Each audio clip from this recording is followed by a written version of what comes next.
এক মুঠো উষ্ণ ধান দেব, রাখিবেন অঞ্চলে বাঁধিয়া। আর যেদিন দেখবেন উষ্ণ ধানের গজে চিপা, সেই দিন জীবিত হবে আমার প্রাণনাথ।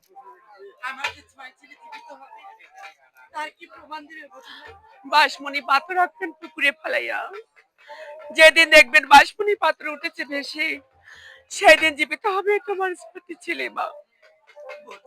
মাগো, তুমি তো আবার এই চম্পকনগরে ফিরে আসবে, তার কি প্রমাণ পাবো বধূমা? বিনা তেলের বাতি রাখবো ম্যান্ডবিনী ভাইয়া। যেদিন দেখবেন বিনা তেলের বাতি উঠেছে জেগে, সেদিন আমি সবাইকে নিয়ে আসবো ওই কুঞ্জ নদীর ঘাটে। মাগো,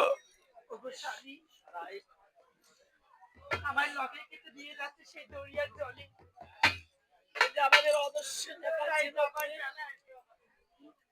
আমি তোমার কাছে একটা জিনিস চাইছি, বলো তুমি আমাকে বারণ করবে না?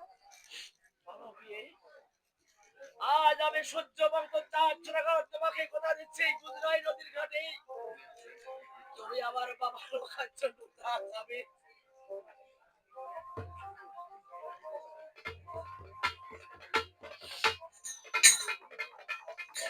আমি তোমাকে তাই দিয়ে দেবো এই বিদায় বেলাতে। আজ আমি আমার সন্তানকে নিজের হাতে একটু সাজাতে চাই, স্বামী আমি নিজ হাতে একটু সাজাতে চাই। তাই করবে, তাই করবে। তবে শাশুড়ি মা,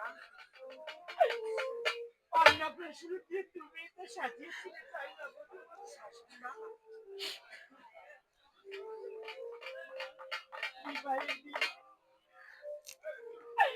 বিবাহের দিনে তোরাই তো লাগাতে সাজিয়েছিলে, তাই না বধূমা? তাই না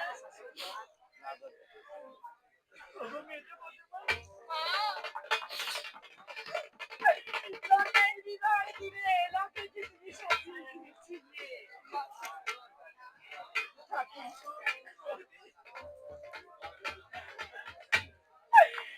তুমি তো লোকেকে তুলে তুলে মানুষ করে চিঠা করে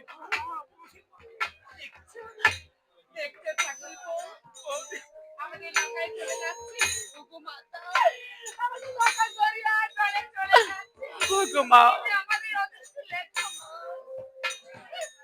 আমাদের অদৃষ্ট লেখা।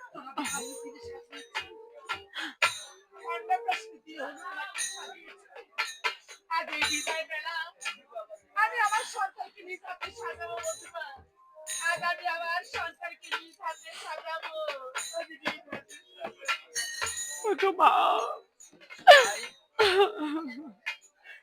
ওদিকে যে বিলম্ব যাচ্ছে, সত্য অস্ত যাচ্ছে, কি হাসে ওরে নায়রি বধূমা, বিয়ার দিন কামো ওই সাগানে ভায়া লো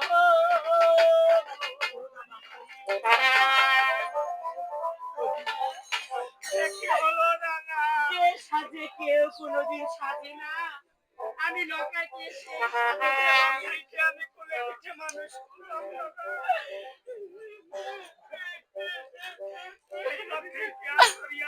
মাগো,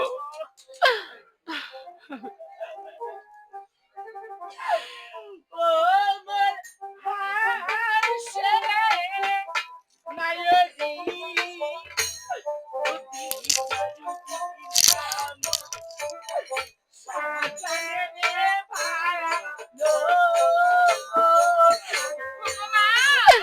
শাশুড়ি মা,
অনেক